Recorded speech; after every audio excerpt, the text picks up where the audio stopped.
A disease generally results from an interaction of agent, host, and environment. So, in epidemiology, we study generally the transmission of a disease in a population. This is called chain of infection. It is a sequence of factors which are required for transmission of disease in a population. So, more specifically, the transmission occurs when the agent leaves the reservoir or the host through a portal of exit and is transmitted by different methods of transmission and gains entry into the susceptible host through different portal of entry and causes an infection. So let's discuss all of these factors in detail.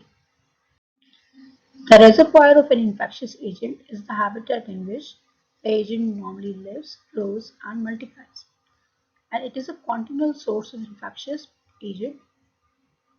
The reservoir can be non-living things or environment, such as Clostridium botulinum's reservoir is soil. Water can act as a reservoir for Vibrio cholera, and fomites of non-living objects like syringes can act as a reservoir for hepatitis B virus. Human can also be a source or reservoir of infection.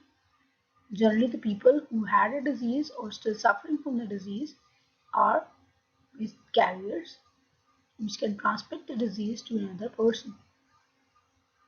Example are smallpox, measles, mumps, and chickenpox, which are generally transmitted from one person to another person. Sometimes a person may have no signs and symptoms of a disease. They are called asymptomatic carriers, and they may transmit the disease to uninfected persons without knowing. And they are usually less careful in keeping their distance from other people because they do not realize that they are infected and consequently take no special precaution to prevent transmission. Animals can not only serve as reservoir to animal diseases but also for human infections as well. So the infections which are transmitted from animals to humans are called zoonotic diseases. And examples are rabies, which is transmitted from infected dog to humans, anthrax, which is transmitted from infected sheep to humans. Portal of exit is the path by which a pathogen leaves its host. It is generally the site of localization in the host as well. For example, influenza virus and Mycobacterium tuberculosis generally leaves through the respiratory tract. Vibrio cholera leaves through feces. Some of the pathogen may cross the placenta and enter into the fetus. Examples are rubella, syphilis, and toxoplasmosis. Some of the pathogens can actually exit through the skin via cuts like hepatitis B or via a vector in case of malaria. The second step in the chain of infection is the transmission of the infectious agent from the reservoir or its natural source to a susceptible host, and it can take place by different methods which are called mode of transmission. In direct mode of transmission, the infectious agent can be directly transferred from one person to another person by skin to skin contact. The infectious agent can also be transferred by congenital mode, in which the infectious agent is transferred from the mother to the fetus or the newborn during birth. The third type of direct transfer is droplet transfer. The droplet spread refers to spray which is largely short air aerosols produced by sneezing, coughing, or even talking. This droplet transfer is generally considered as direct transfer because it is transmitted by a direct spray over a few feet before it reaches the ground. An example of droplet transferred infection is pertussis.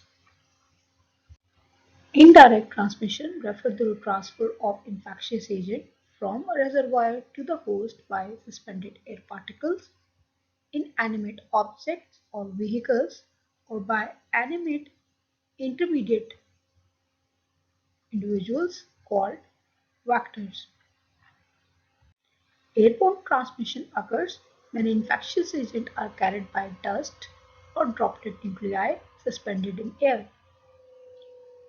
The airborne dust include materials that have settled down on the surface and become resuspended by air current, as well as an infectious particle blown from soil by wind.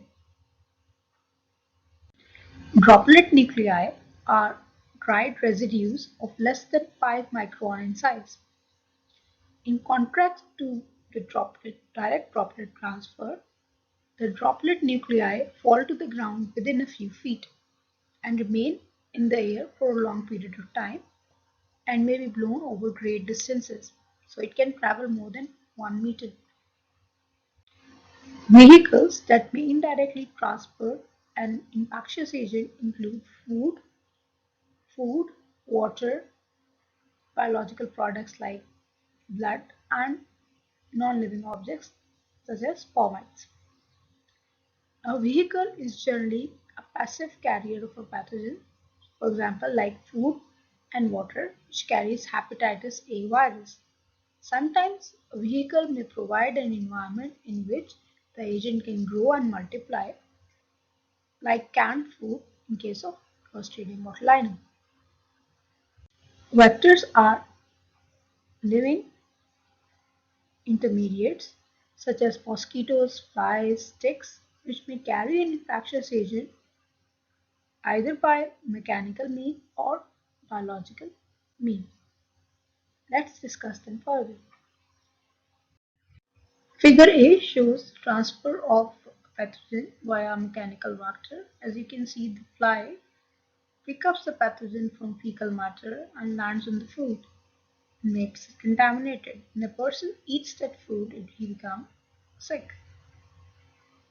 In this type of transmission, the vector itself is not infected or affected by the pathogen.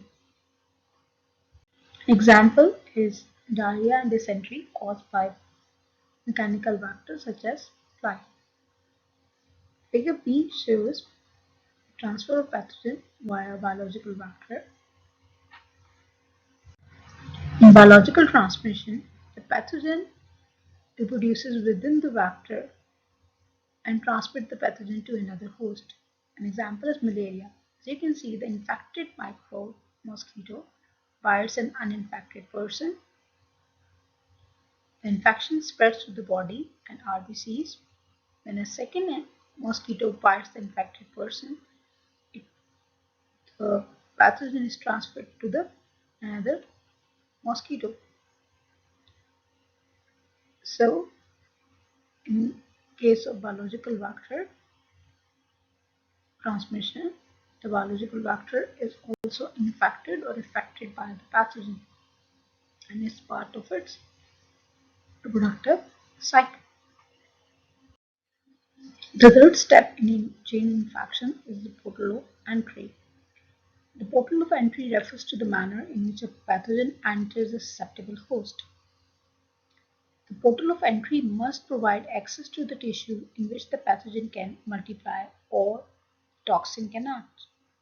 Often the infectious agent use the same portal to enter a host that they have used to exit the source host. For example, influenza virus enters through the respiratory tract and also exits through the same system. However, in contrast, some pathogens leave through the fecal route, but they are taken up by the oral route or mouth.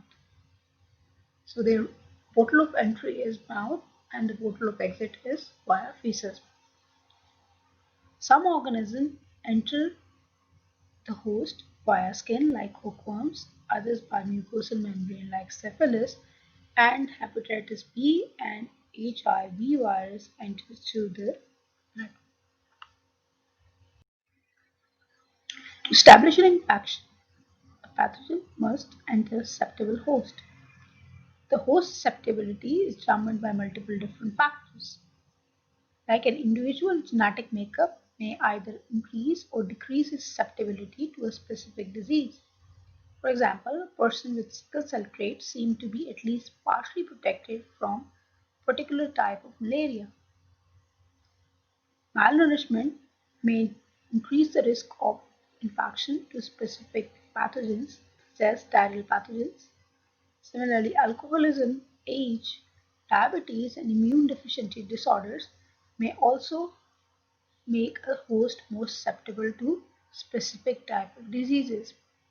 And lastly, surgery or some therapy which may impair the immune response may also lead to susceptibility of the host and may lead to hospital-acquired infections. Now let's discuss the implication of chain of infection for public health. The knowledge of the portal of exit and entry, the mode of transmission, provides the basic for determining the appropriate control measures for a specific disease.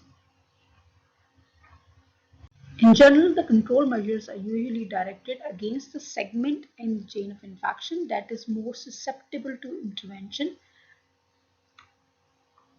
These interventions can be controlling or eliminating at the source of transmission.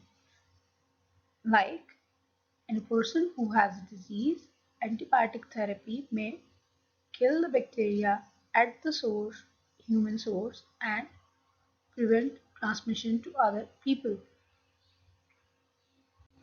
Interruption of direct transmission can be accomplished by quarantine or isolation of the infected person from the main community, or by counseling the person to avoid specific type of contact association with transmission. To prevent fecal-oral transmission, efforts often focus on rearranging the environment to reduce the risk of contamination in future, and on changing behaviors such as promoting hand washing.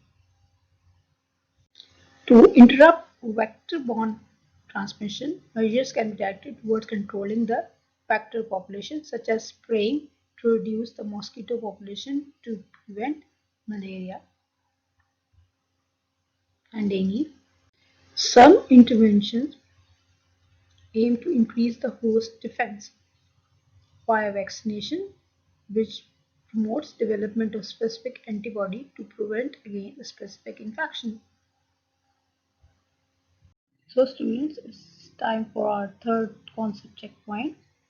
What you have to do, you have to go to this link and study the dengue fact sheet and try to find out and identify the reservoir, the portal of exit, mode of transmission, portal of entry, and the factors affecting host susceptibility in case of dengue.